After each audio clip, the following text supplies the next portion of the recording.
If you love Jesus but still freeze up when the moment comes to talk about him, you don't have an evangelism problem.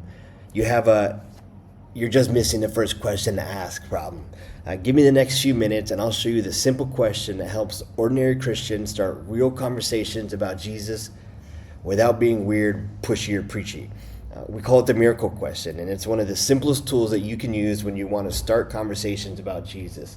I'm RK, started traveling as a missionary when I was 18, spent over a decade preaching the gospel around the world, and today I train ordinary believers to confidently share Jesus, pray for the sick, and multiply disciples, not just converts. And if you want simple systems to know what to say about Jesus without turning people off, then you need to join the Worker Maker community. In every video, I want to give you one thing that you can actually use this week.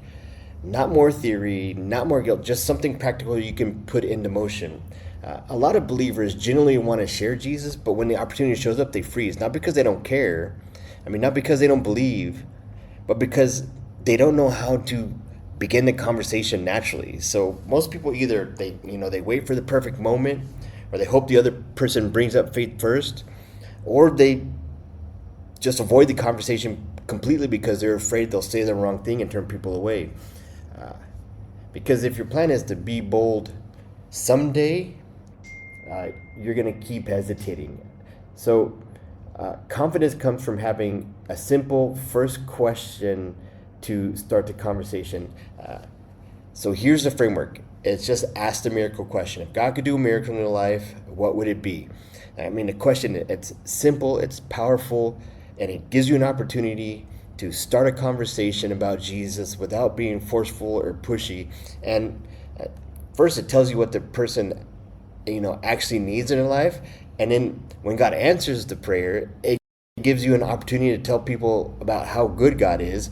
And so it's just an opportunity right there. Show people how good God is. Now, once people allow you to pray for them, like you're going to pray right there, right then, that gives you an invitation to jump into the next part, which I call your miracle story. So you're going to pray for them.